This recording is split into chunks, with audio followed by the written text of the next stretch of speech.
years back, I was in the ICU at a hospital in Chicago. I was in a coma and had been vomiting, convulsing, had severe diarrhea, and was losing clumps of hair, amongst other symptoms. I had been found by my mother on my bathroom, totally knocked out, and had been rushed into the hospital at about 5 PM. Let me take you through my day. I woke up at about 10:30 AM and skipped breakfast. I was going to my ex-boyfriend's house to pick up some of my belongings and had promised him I'd have lunch there. It sounds like a stupid idea, but we broke up on bad terms and he was handling it worse than me. I left my house in a hurry as I was running late after getting ready and caught the train to his place. It was a 15-minute train journey that was entirely uneventful. I arrived at his place at about 12:30 in the afternoon and collected some already packed bags from my old room. I brought them into his living room and sat down. He had made a bolognese and it was served almost as soon as I'd sat down. In hindsight, it tasted surprisingly garlicky, but at the time, I thought that was normal for a bolognese. I was feeling off before I'd even finished it. My ex barely spoke during the entirety of the meal, except to encourage me to keep eating. Yeah, I know red flags should have been raised by this point, but I was none the wiser. I never expected him to be capable of something like this. I left shortly after food and went to the train station. Before I even got on the train, I was salivating like Pavlov's dog and was finding it difficult to swallow. I forced a few coughs to try and clear my airways, to no avail. I boarded my train and sat down, feeling like shit. I tried to distance myself from the thoughts of illness as, at the time, I just assumed I had caught a bug or something. As soon as I got home, I rushed to the toilet, vomiting and other bodily waste secreting from my orifices. Pains were searing in my muscles as they cramped up and the pain was so intense. Even looking back, I can't remember feeling anything else. My mum was at work at the time, but I just stayed in the bathroom. There was no point leaving. Every couple of minutes I was either suffering from a bad stomach or vomiting bile. It was only when I splashed my face with water and pulled my hands away to see a clump of hair that I truly worried. The last thing I remember was reaching for my phone to call 911 and then I woke up in hospital, my mum at my side. Apparently, what I could remember was 3 days prior and I'd been comatose since. Turns out, I had been poisoned with arsenic. I wonder who did that. I obviously reported that day to the doctors and to the police. I had to undergo chelation therapy to remove the arsenic and over the course of about a month, I slowly healed. Once better, the police told me that they had questioned my ex but were unable to take the matter further as there was a lack of evidence. There was no way to prove that he had poisoned me. In reality, there was no way to prove that I had been intentionally poisoned at all. Obviously, I still believe, and kind of know, it was him. I have refused to see him since, despite his attempts to reconcile or chat, or because he found some small menial item of mine like a sock. I was lucky. Apparently, I should have died. I'm much more cautious about what I eat and where it comes from. The world of poison was something left to the realms of Agatha Christie books to me. I never thought I'd be on the receiving end of something so life-threatening and sinister.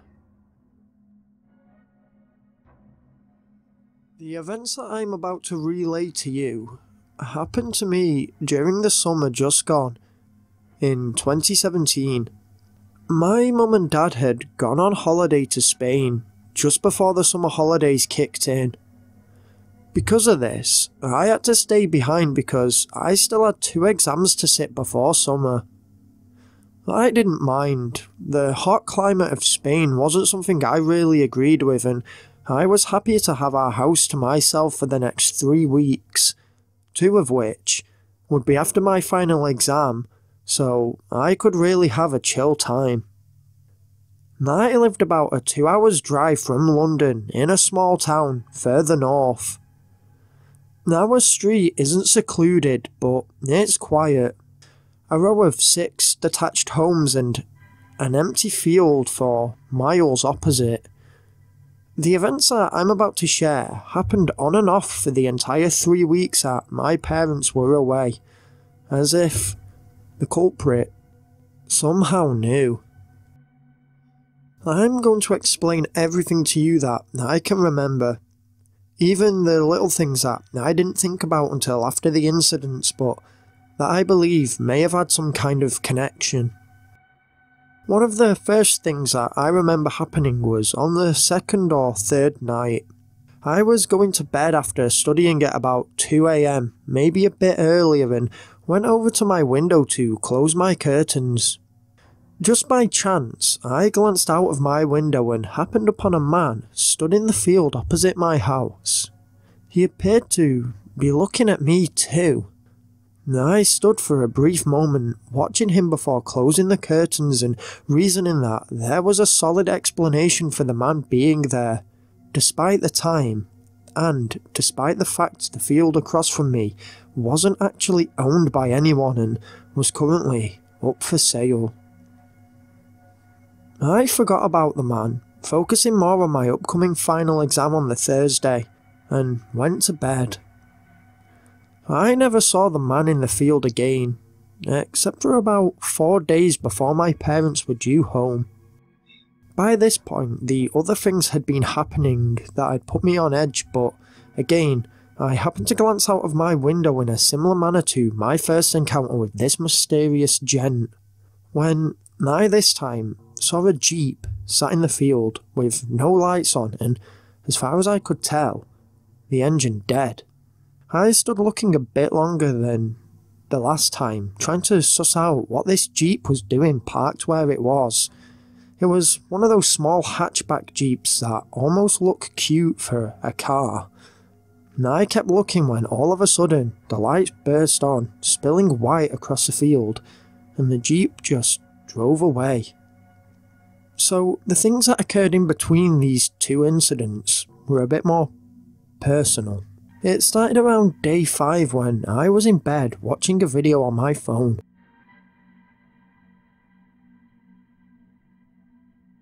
It could have been happening for 15 minutes or so before I noticed, but I paused my video and could hear a very light and soft thud. I took off my headphones and opened my bedroom door. It was coming from downstairs. I crept down the stairs in the dark and headed towards our front window, which was still being tapped. I cautiously crossed over to the wall next to the window and tried craning my head to see through the gap in the curtains. I couldn't make anything out. I reached out a shaking hand gingerly and pulled the curtains apart rapidly. The tapping stopped immediately and no one was there. Nobody could have moved that fast. I am 100% sure it would be physically impossible to have hidden from me. And I was absolutely creeped and legged it back upstairs, a chill rushing down my back. It sounded like a knuckle on the glass. It didn't sound like someone had thrown something. The force was too consistent. This continued well into the 2nd week and I started to become more annoyed than scared. I had finished my last year of college and was excited for university.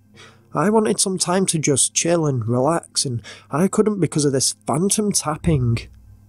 I could be sat in my room at 10 PM or have come home at 4 AM after a night out, as it was growing light outside and this prankster knew when I was in and when to tap. I never caught them in the act or saw anything suspicious. I didn't tell any of my friends or my parents when I spoke to them over the phone, but I did bring it up with the neighbours, saying someone had kept playing knock-a-door run at my house, not giving too much away or revealing how creeped out I actually was. The 3 neighbours I spoke to, they all said nothing similar had happened to them. Things got a lot weirder during the latter half of the 2nd week and the 3rd week. The assailant was obviously annoyed that I wasn't reacting as viciously as they thought, and the tapping soon switched to my bedroom window. Now, just in case you didn't know, my bedroom was on the 1st floor. I had no balcony, I wasn't above a garage or anything, and there was no way any person could get a footing on the straight facade of my house. I would fling the curtains back whilst I was still hearing the taps for them to stop almost instantly, and for the whole view of my garden and my street to be void of any life. 3 things strike me as strange about this whole situation. The first, the strange man in the field. The second, the fact that it changed window so unnaturally, which leads me to believe that it was a human and definitely not Mother Nature. And thirdly, that the tapping started a couple of days after my parents left for Spain, and stopped a couple of days before they returned. I never told my parents. I never told any of my friends. The only reason I've decided to share it here is because I'm looking for answers. As I said at the start of this post, I live 2 hours north of London. I now attend university in South London, so roughly 2.5 hours, maybe 3 on a bad day, away from my parents' home. I started in September and this happened in early December, just before we broke up for Christmas. Now, my digs are on the 10th floor, and for about a week before we broke up, I'd wake up to hear light tapping on my window. Again, I have no balcony. Again, I'd swipe the curtains back to see nothing and no sign of anyone, yet this tapping was exactly the same, which leads me to believe whoever, or whatever was tapping whilst my parents were away, has followed me 3 hours south and is torturing me at university. Has anyone else had any similar experiences? Have you caught the culprit? Do you know how to make them stop? Any suggestions would be greatly appreciated right now.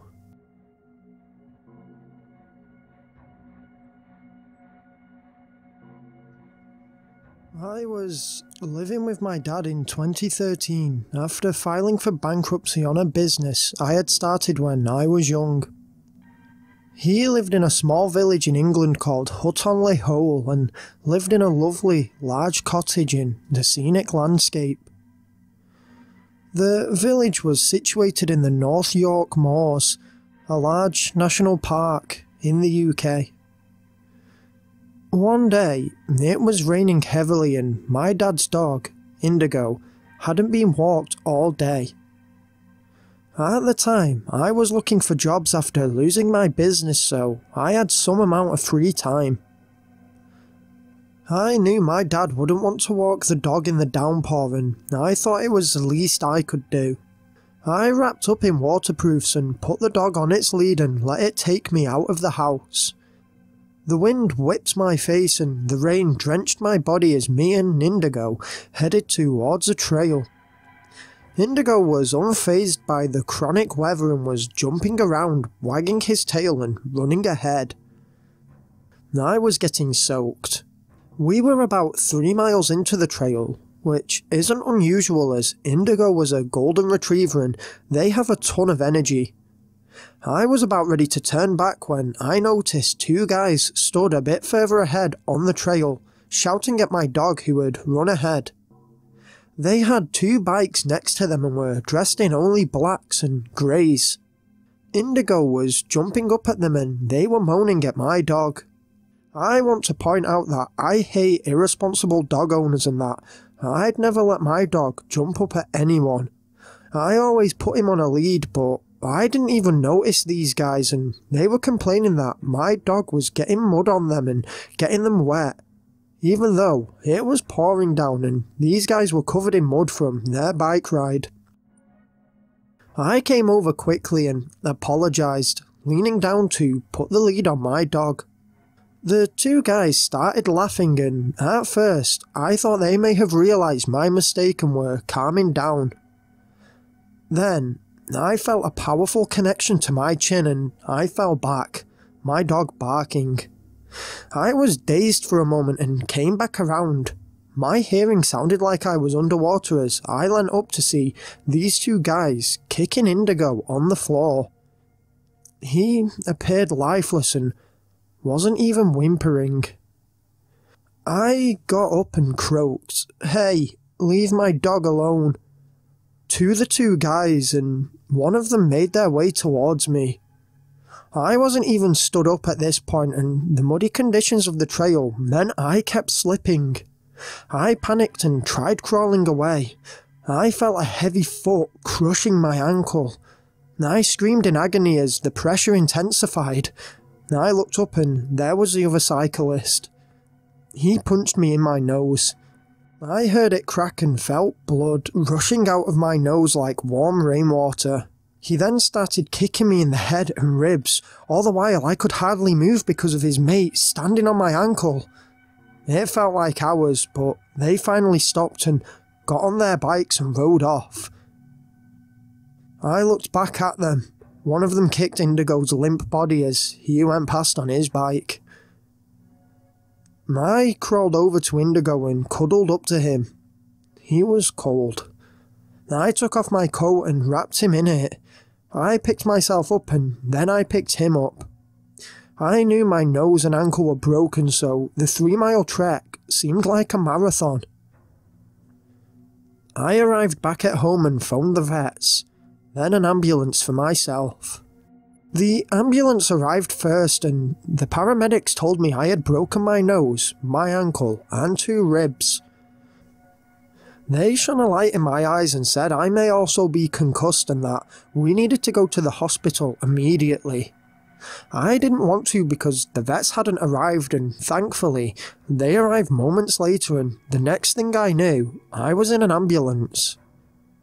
The guys were never caught. They had been wearing snoods, and in the commotion I never even got a good look at anything. I couldn't even remember what clothes they were wearing, just the basic colours. Indigo was miraculously fine and only suffered a few bumps and scratches. He had been KO'd and hadn't been able to defend himself at all, but thankfully he suffered no lasting injuries. I am now fine and still regularly use the trail this occurred on. My thinking goes that if I let these cowards scare me, that's when I know they really won.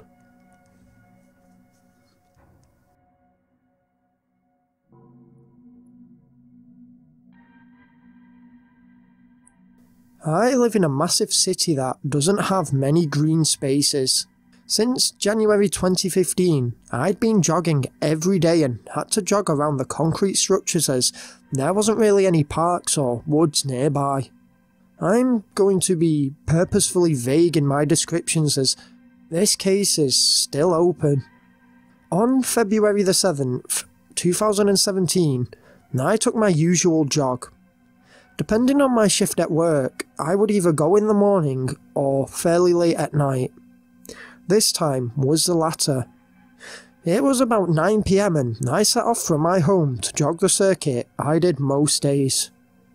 It usually took me around 45 minutes to an hour, but I was getting pretty good at hitting closer to the 45-minute mark by this time. The circuit took me through a small shopping area, past a supermarket, past our local library and some listed buildings, and then into some subways. Not the ones with trains, just walkways that passed under roads. Back out onto our street level, past our local hospital, and then around the corner, back to my home. It's dark as I'm running and I have my earphones in. Because of this, I'm extremely cautious of traffic and am constantly stopping and starting. When I got to the subways, I had a lot of energy saved from the fact I'd been taking it easier to avoid being hit by a car. In the subway, I decided to full sprint to the other side as a sort of new challenge to myself.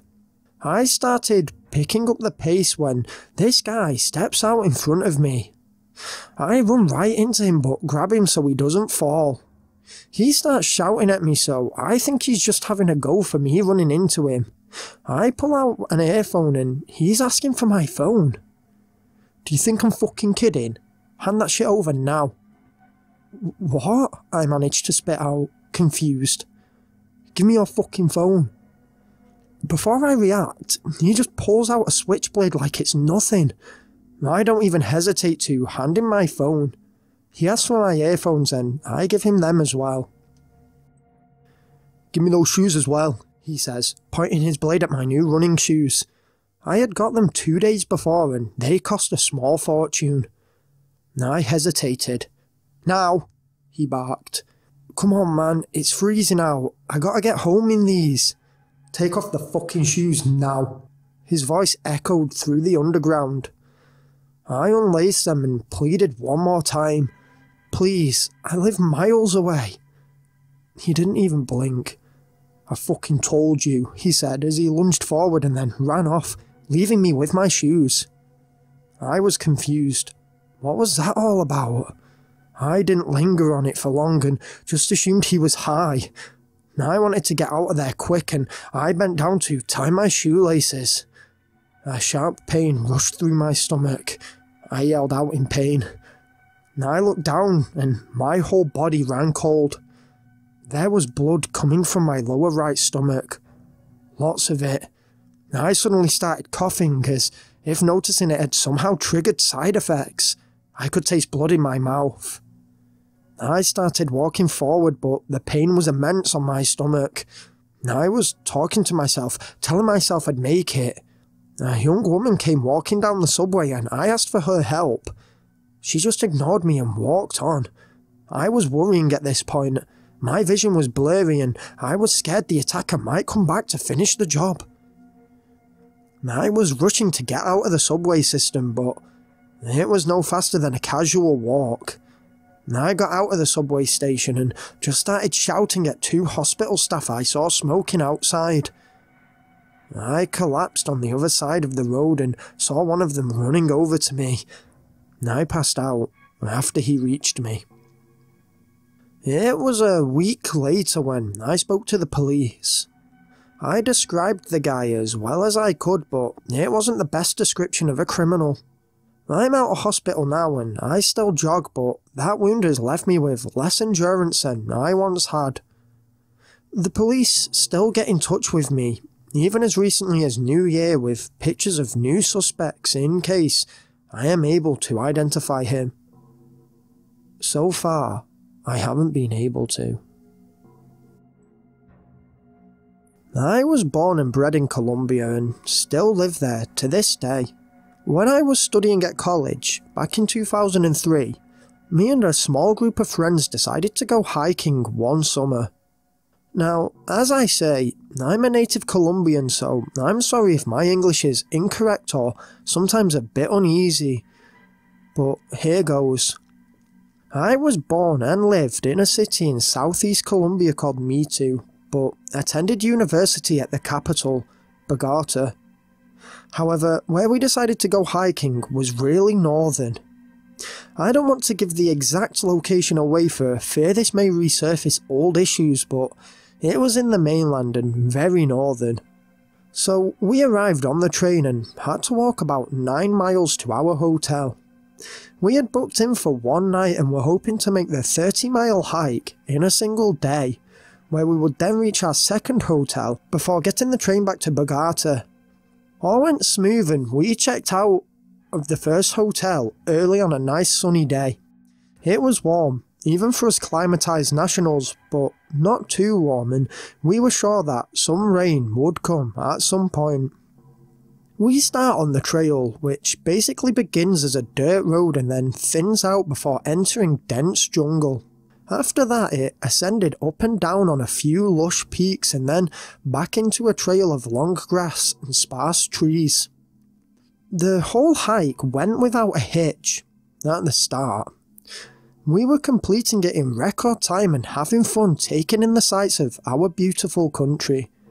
It was in the jungle when we heard chainsaw-like sounds and a man shouting. We thought it was weird for anyone to be logging around here. It was pretty secluded and, as we were aware, protected, but we pressed on assuming that, if it was loggers, they had the proper clearance. Looking back, it's obvious what that noise was. We kept ourselves going through the day, hardly stopping and snacking on chocoramos, a really popular snack food here in Colombia. We get through the dense jungle and past the hills and reach the tall grass. The sun was beginning to set and it was wet as it had rained earlier on when we were in the jungle. We are all tired at this point when we hear the chainsaw noise again. We all look confused as we heard it miles back and there's no way we should still be hearing it so clearly. Suddenly, the grass begins to rustle and these three guys, all riding dirt bikes, ride out in front of us onto the path.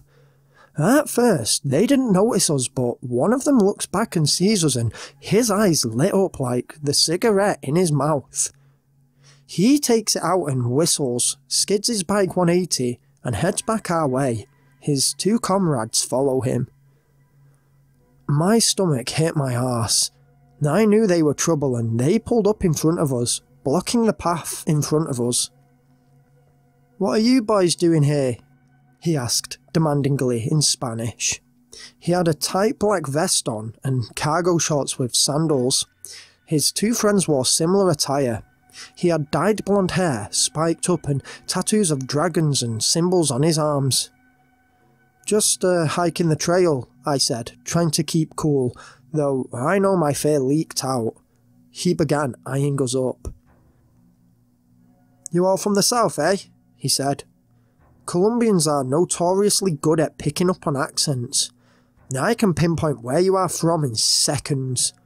It sounds harmless, but some regions practically hate one another and some individuals just generally dislike other regions. My two friends nodded despite both hailing from the capital. "Foreigners," one of his comrades said, spitting on the floor. That summed up their disdain for us. "You need help on the trail then?" the main guy asked, his lips turning into a smirk. "No, we're fine thank you," I replied, keeping it polite. "Don't be strangers," he replied. I found it difficult to place the context and meaning of this. I decided enough was enough and walked into the grass slightly to get around them. My friends followed suit. At first, I thought they were just trying to frighten us and we'd got away, but as I passed them, I heard a soft metallic thud. I turned around to see one of my friends crying out in pain on the floor next to the main guy. He was holding a large metal spanner and my friend's leg was facing inwards. All three of them laughed as he spat, "Get those other two pretty boys."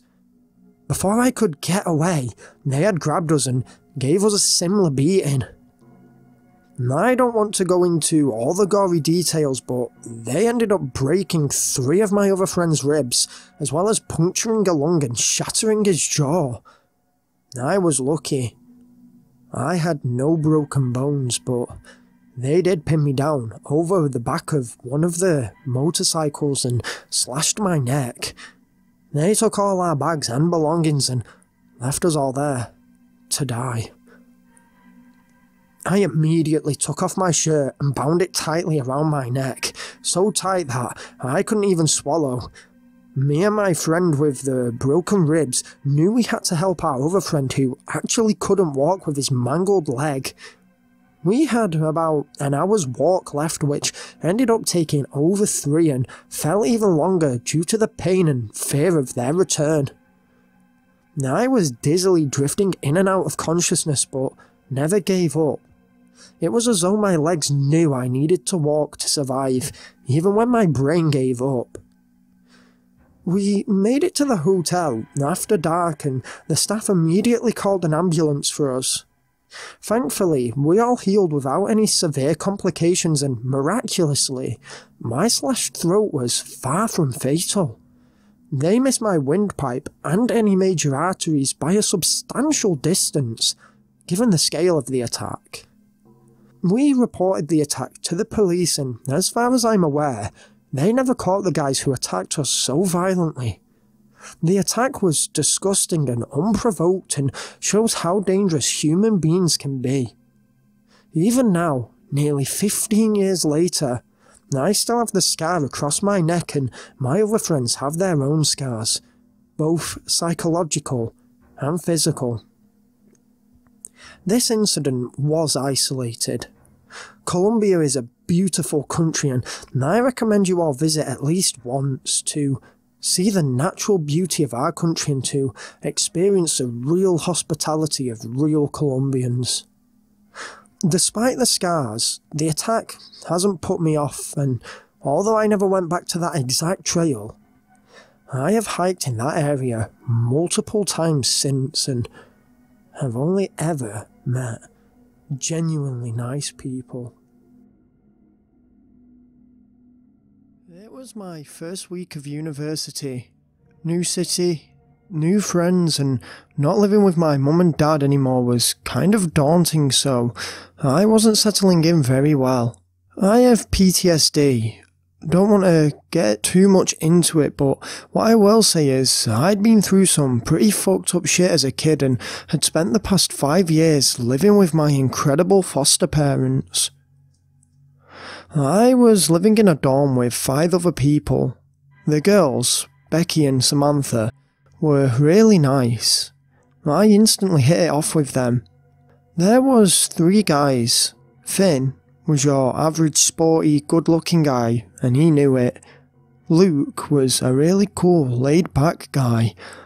But Kyle was, well, kind of creepy. He didn't talk to us at all, but would just sit there watching us and would just act weird. Me, Samantha, Becky, Finn and Luke were really getting on. In fact, we did everything together. We went on nights out, travelled to uni together. It was really nice to settle into such a cool friend group straight away, but Kyle never joined in. He just used to sit in his room listening to really scary loud metal music. One night, Samantha, Becky, Luke and Finn, let's just call them the group, decided to go on a night out, but I decided to stay in as I was really suffering with my PTSD and wanted time to just settle into my surroundings. I was sat in the living room watching TV when Kyle came out of his room and sat on the couch opposite me. I smiled at him and carried on watching TV. About 5 minutes later, I noticed he was still looking at me, so I turned to him and tried to make small talk. Bearing in mind, I was really uncomfortable. He replied with one-word answers and just kept staring at me. Another 5 minutes of silence crept over the room and finally, the TV show I was watching finished. I said I was going to bed and escaped to my bedroom. I tried not to think too much of it and got into bed reading a book. It got to about 11 o'clock and I was about to get to sleep when I heard 2 really loud, slow knocks on my bedroom door. Hello? I'm gonna get some food. You want some? It was Kyle. No, I'm good thanks. Just about to go to sleep, but thanks for the offer. I was so surprised. This was the most I'd ever heard him talk and was happy he'd decided to talk to me. There was no noise for a few seconds and then I heard him walk away and go out of the dorm. I got woken up about 30 minutes later to the sound of my door handle being pushed down, but I had locked my door. Who is it? I sleepily muttered. Kyle, I brought you some food. Can I come in? Oh, thanks, but I'm okay. I don't need any food. Silence. Leave it in the fridge and I'll eat it tomorrow, thanks. Silence. Can I come in? I started to panic. No, I'm in bed and I'm really tired. You actually just woke. I was interrupted by the sound of a loud thud on the door, and then loud stomps to Kyle's room, and then a loud slam. About 2 seconds later, his heavy music started playing really loud. So loud, I couldn't get to sleep, so I just lay there, awake for hours, too scared to move. I heard the group stumble in at about 3 o'clock, and that's when the music stopped. I heard laughing and talking in the living room for a while, and then, eventually, they all went to bed and it was silent again. I was so scared I wanted to cry. I felt so alone in this new environment and just wanted to run away in my own bubble. I woke up the next morning to the sound of my alarm. I had a lecture at 10, so started to get ready. I almost forgot about the night before, but was reminded straight away at the sight of what appeared to be a Big Mac meal, half on my door and half on the floor. Finn came out of his room just as I burst into tears, and he came running over and hugged me, asking what was wrong. I told him everything, but told him not to say anything because I didn't want there to be any trouble in the dorm, and left for my lecture. When I got home after my lecture, the group was waiting for me in the dorm. They all knew what had happened and told me about 5 minutes after I left, Kyle cleaned up the mess he had made the night before and left the dorm. He hadn't been back yet. Later that evening, I was in bed when I heard scraping noises from outside my door. I shot up out of bed and told whoever it was to go away. I was tired and didn't have time to mess around. I got back into bed and went back to sleep, trying to clear my mind. The next morning, I woke up to a note underneath my door saying, "Sorry." I instantly knew who it was from and felt kind of relieved. I just put his behaviour the other night down to a bad mood and tried to forget about the whole situation. Skip a few days ahead and I have a free day from uni. I decided to head into town and get some new books. About halfway into my journey on the bus, I have the sudden urge to turn around as if I could feel eyes burning into the back of my skull. Kyle was sat 2 seats behind me. I smiled and gave a slight wave as he looked away as if trying to pretend he wasn't looking at me. I didn't think anything of it and turned back around. When I got off the bus, I headed straight to the local bookstore. 2 streets away from where I had got off the bus, I noticed Kyle walking about 2 meters away from me. I start to panic and decide to head into the closest shop as if to lose him. I walk around the store for about 5 minutes, trying to gain enough time to become distant from him. But as I come out of the store, I notice he stood a few shops down, looking. I start to walk back on myself, towards where I had got off the bus. Kyle begins to walk in my direction. I then do a sharp 90-degree turn into the next shop, a girl's clothing store. I decided to take a little more time in this store to really see if Kyle was following me or if it was just pure coincidence. I grab some random clothes and take them into the fitting room. I sit in there for 15 minutes and then finally decide I had given myself enough time and head out of the store. I casually look around trying to look calm when inside I feel like jelly and I'm close to tears. There's no Kyle. It must have been a coincidence. He must have been waiting for someone. Thank God, I thought. I was just being dramatic.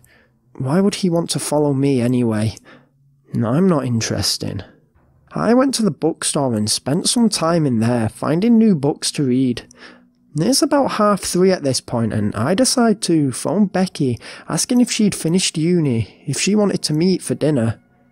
We met up and went to Yo Sushi and were talking and laughing when Becky said something that sent a shudder down my spine.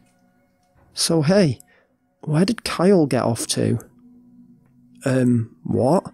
I replied confused. Well, I heard Kyle on the phone just before I left for uni saying you'd asked him to go into town with you. What the fuck? No, I didn't. Why would I? And then she cut me off. When I got off the bus, Kyle was stood right behind you before taking off abruptly. I stared at her for a few seconds trying to figure out if she was just joking with me, but why would she? She didn't know that I'd seen Kyle. My heart started to race and I could feel myself losing my breath. Hey, what's up? Are you okay? Do you need to get some fresh air? Becky ushered me out of the restaurant. What the fuck? What the actual fuck? Are you joking? Please tell me you're joking.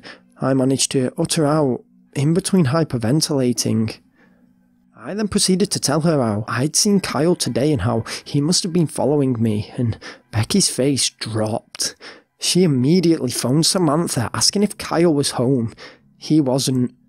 We paid for our meal and went straight to the bus stop. When we got on the bus, Becky checked to see if Kyle was on the bus we were on, but thankfully, he wasn't. I couldn't believe it. I was so scared, and you could tell Becky was as well. When we got home, we told Samantha.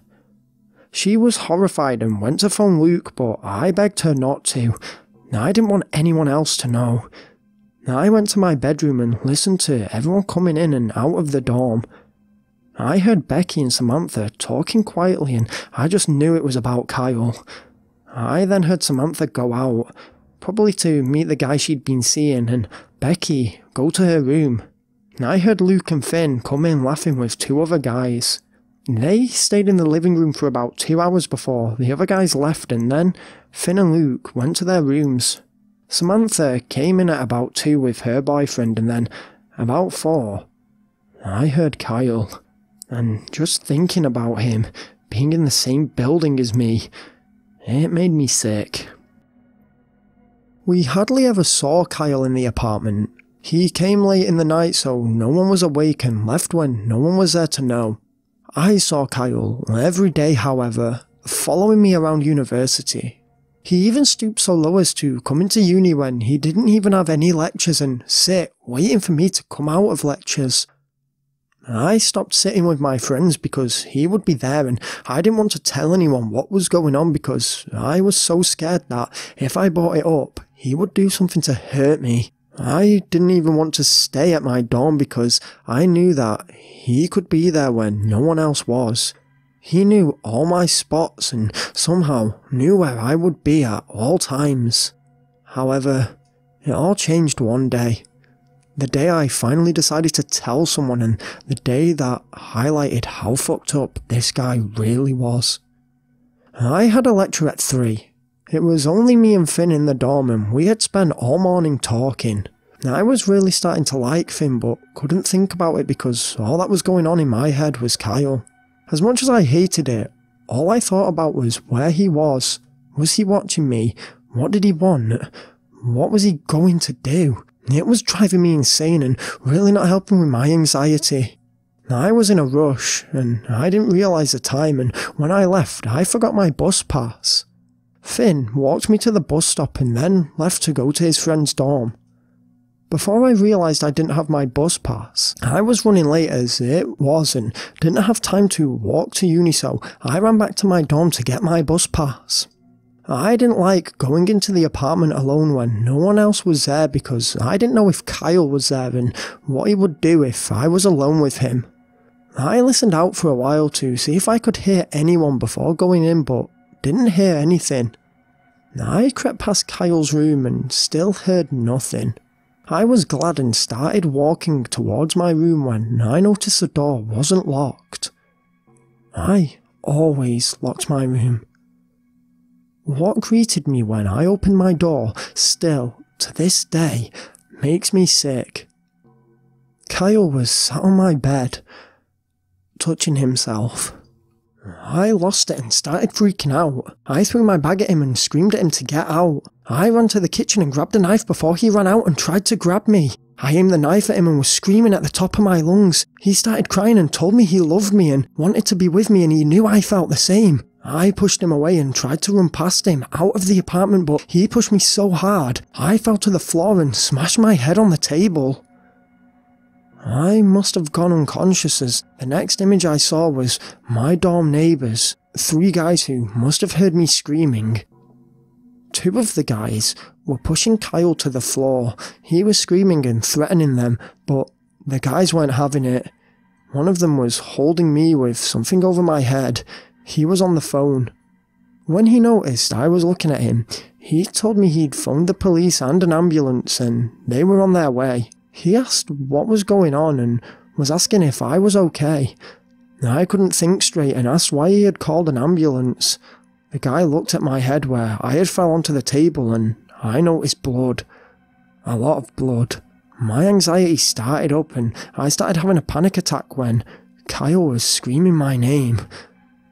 I must have fainted. When I came back around, I was laying in a hospital bed. Apparently the fall had fractured my skull. I didn't care about that, I just wanted to know what had happened. The police told me that my neighbours had heard me screaming and knew I was in trouble. They came in just to witness him pushing me really hard into the table, and then blood. Kyle confessed to pushing me, but nothing else. He didn't say why, and that's what the police wanted to know. I proceeded to tell them everything. How this creep had been following me, stalking me for the past 3 months, and what I had walked into causing Kyle to push me in the first place. The university was informed straight away and Kyle confessed to everything, leaving them with enough evidence to expel and ban him from entering any of the university's premises, including my dorm. I got a restraining order against him. I was happy. I thought that would be the end of it. But it wasn't. None of us saw Kyle again for about 3 weeks. Me and Finn started getting closer and he asked me out for drinks one night. Just me and him. Now I was nervous but I really wanted to push myself out there. I really liked Finn and wanted to spend more time with him and thought the whole incident with Kyle was over. We went out for food and then we went to a pretty posh bar for drinks. We were enjoying the night until Finn suddenly shot up. "Hey, I just need to go to the loo. I'll be back in a minute, just wait here." A few minutes passed before I heard shouting outside. It was Finn. And it was Kyle. I looked out of the window to see Finn tackling Kyle to the ground and then both of them started fighting. People tried breaking it up outside but nothing was stopping them. I ran outside and was screaming for them to stop, trying to grab Finn. Kyle managed to break free and pushed me against a wall. "You cheating fucking whore," he said. He lifted up his fist before someone grabbed him and threw him back. Finn went for him but another person grabbed Finn. One of the guys went up to Kyle's face and told him to go now or they'd sort him out. Kyle must have thought they weren't messing and walked away, looking me dead in the eyes and saying, "I will never fucking forgive you for this." Finn grabbed me and we went straight to the police. That was enough for Kyle to have broken his restraining order agreement and he was served with a fine. A fine. This guy needed to be locked up. He was crazy. A fine wouldn't stop this guy. For the rest of my year at uni, I saw Kyle nearly every week. Not close, but I could still see him watching me. I am now in my 2nd year and me and Finn are together. I feel safe with him and thankfully, I haven't seen Kyle for months. I think it's over now, but I can never, ever fully put my guard down. I used to live in the batshit middle of nowhere in rural South Dakota.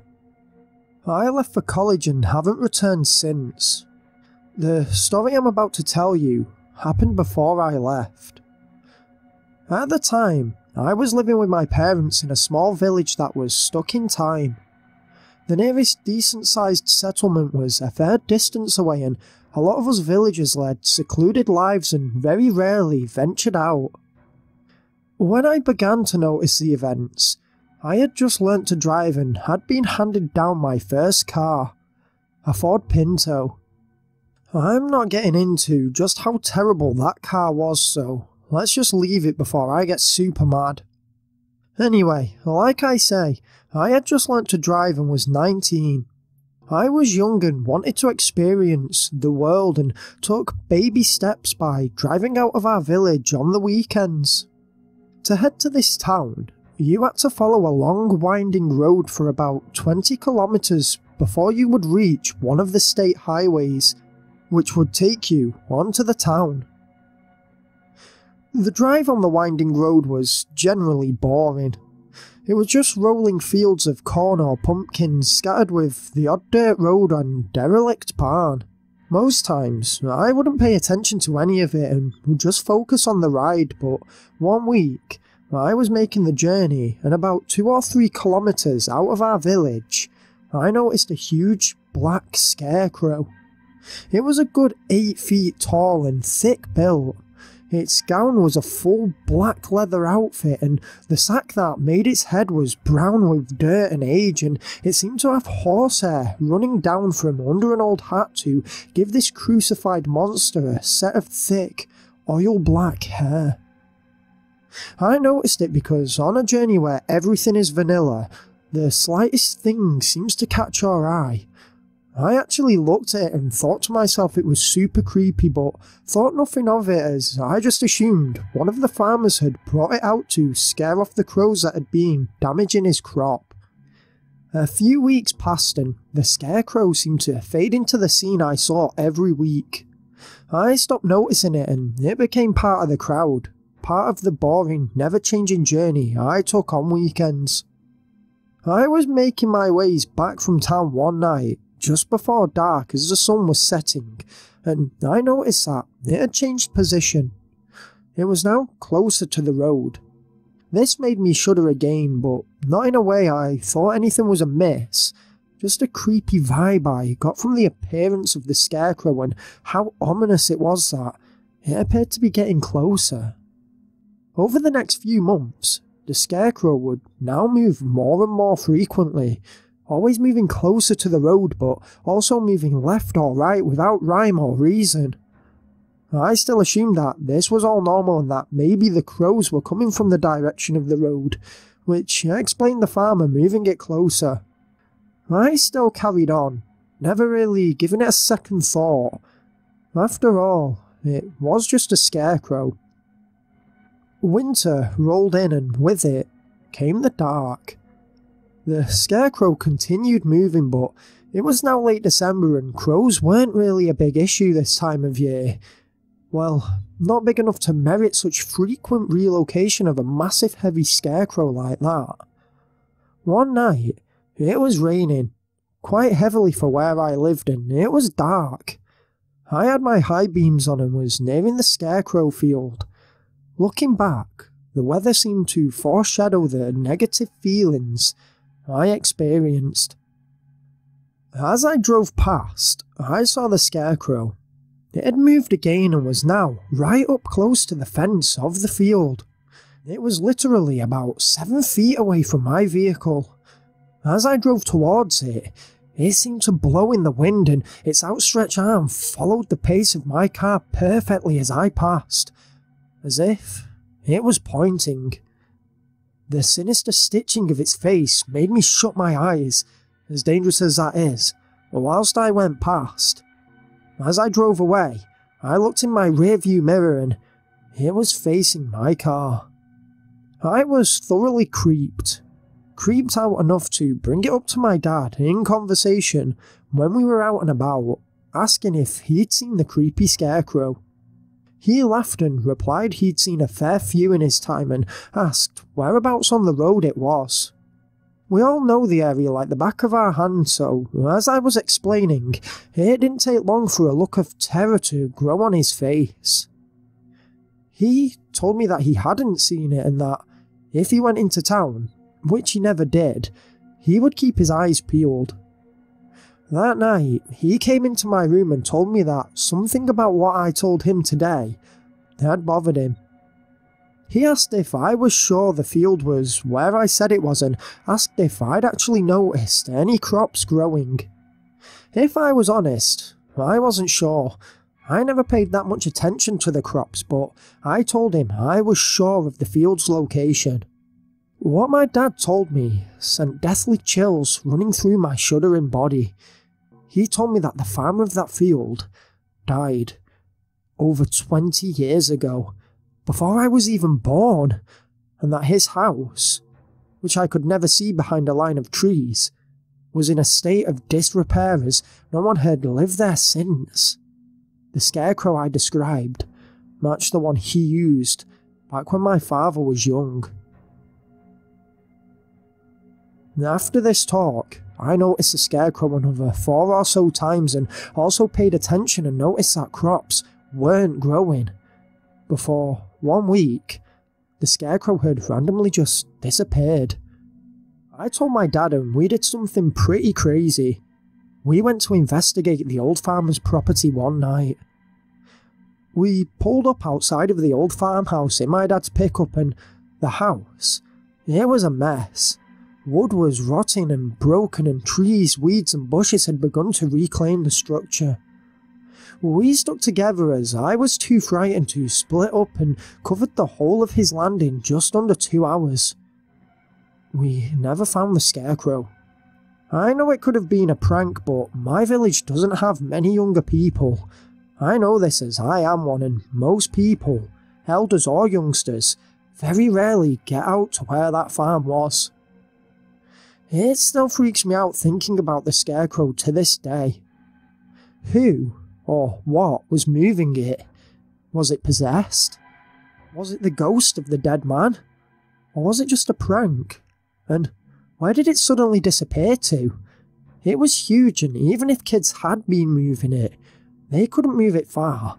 It would have been too heavy.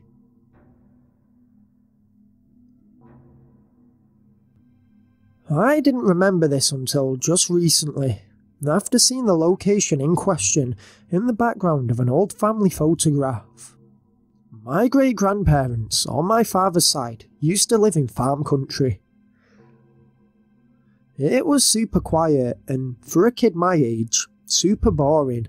However, every year, the whole extended family would visit to get away from the hustle and bustle of the city, and all us kids would cause mischief. One year, as we were beginning to grow up, I'd say possibly 7, 8 and 9, all us kids decided to start venturing further afield. Their land was massive and you could easily walk to a point where their massive ranch-style house was a speck on the horizon and still not be at the edge of their land. As such, each year offered new adventures, and one year we came across this old, decrepit barn. Even at our young ages, it was clear it hadn't been used in decades. Its pale red paint was scratched and weather-worn, and the structure seemed dangerously close to collapse. Beams had split and broken, and planks of old wood lay useless in the dirt at the base of it. We broke in through a hole where some old wood had rotted away. The place was pretty barren. There were some old wooden barrels, some rusty chains and hooks, a big old anvil, and a creepy-looking old scarecrow, each item covered in a thick layer of light grey dust. The barn had 2 levels, and the wooden steps up to the second level moaned under our weight. We had found our fort. That night, when we were back at the house, we asked my great-granddad about it. He said he hadn't been in there for years and that we needed to be careful of the old hooks he had left in there. We went back the next day, and to tell you straight, the scarecrow had moved. It was now leaning against a second wall, the dust still intact on its hat and shoulders, but where it had been the previous day was a dustless silhouette of its shape. Being a bunch of kids, news of ghosts spread like wildfire. We still played in the fort, but no one would go near the scarecrow, not even the eldest cousin, even after we dared him. That night, I asked my great-granddad if he had been into the barn to check it was all okay and safe. He said no and asked why, and I said because someone had moved the scarecrow. My granddad turned and told me that there shouldn't be a scarecrow in that barn, but left it at that. There was a miscommunication between us. I just thought, in his old age, he had forgotten. He probably assumed that I was joking or had made it up as kids do. The third day, again, we went back. The old barn was our fort now, and the other kids seemed to have forgotten about the scarecrow. Not me. I went over and looked it in the face. It was good. too good for a run-of-the-mill scarecrow. The stitching was immaculate, and the detail in the shape of its anatomy was cunningly human. The black pits that made its eyes glazed with a dark shine that made the light reflecting off them follow you around the barn. I shuddered and turned away, just as I felt a soft hay arm fall onto my shoulder. The other kids had been looking, and we all screamed in fear and bolted from the barn. We didn't stop running until we all collapsed on the house porch. Great-Grandad came running out, and we all panted our recollection of events, with the other kids saying it didn't fall. It seemed to move forward and then fall. Great-Gramps seemed to take this seriously, and me and the eldest cousin hopped in his truck with him and rode out across the plain fields to the old red barn. We took him in through the rotted entryway, and to our complete horror, there was no scarecrow anywhere. We had only been gone half an hour, and the fields were open for miles in any direction. Great-Grandad searched the barn from top to bottom, but there wasn't a single trace, not even the dustless patch on the wall. It had all gone. He thought we had been joking with him the whole time, despite our claims to the contrary, and oh boy, he wasn't happy. We were banned from the barn for the rest of the trip, and Great-Grandad was pretty much moody at us all until the last couple of days. I never got to return to that barn, as both Great-Grandad and Great-Grandma died in the same year, the year following. Nothing suspicious, just old age, so don't fret about killer scarecrows. However, over time, I just forgot about the creepy red barn and the scarecrow until I saw the old picture of a young me sat on a fence in a checkered shirt and brown shorts, smiling in the sun, the red barn a blur in the background. Hey guys, Brothers Jackson here. That was 2 scary scarecrow stories. I really hope you enjoyed them, because I actually wrote one of these stories for you guys, and it took me a long time because it was my first time at writing a story. I had to go back and read a ton of stories that I've previously narrated and everything to sort of make sure I got like some of the key lines right and stuff like that, and the right words, because like, I mean, I know it is a bit of amateur writing, if you get me, but I wanted it to come across as it definitely wasn't written by a writer. Do you know, like the true scary stories are? It's not like an author who's wrote them. It's like somebody who's experienced something. I really did enjoy writing my own story, so I definitely think I'm going to be doing that more. And I hope you guys enjoyed both the stories too. Obviously, these stories aren't true, but I tried to write mine in like the style of a true encounter sort of thing. So I really do hope you enjoyed it. Let me know in the comments if you'd like to see me write more of my own content like that, because I mean, like I say, I really enjoyed it. I had a blast this week writing that. Don't forget to like, comment and subscribe for more. We still need to hit that 1,000 subs target, and we also still have some watch time to creep up on.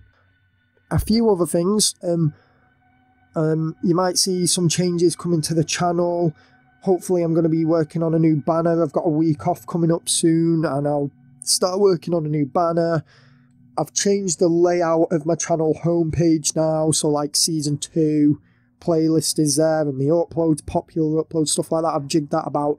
I've added some other narrators to the related channels on my homepage, and I've got a few other bits that I want to do. I'm going to start adding closed captions to my videos. I'm going to start updating my social media a lot more, trying to bring that up to speed. The one that will be most difficult to do will be my Tumblr page, because that's going to be the scripts for the videos, so I'll be updating that as I update my closed captions. Instagram, I'm always posting on there.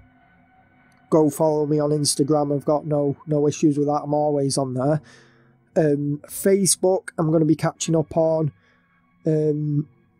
Obviously, I want to do some stuff on SoundCloud. Sorry, mind went so blank then. SoundCloud, but I know that I need to pay for a premium subscription, but I still think, because I've not been on SoundCloud in so long, I still think I've got a certain amount of time per month to upload. So if that's the case, I'll start slowly updating on that until I can actually afford to get the premium account. And I might start a Twitter if that's something you guys would like. Do you know, like, just little tweets, not about, oh, I just had a shower, or, oh, I've just cooked tea, but, you know, just like, but like, letting you know that a new video's up. So let me know if you'd want a Twitter as well. So don't forget to like, comment, subscribe for more, and hit that bell notification to be notified when I upload. Thank you so much for your support, guys. Peace.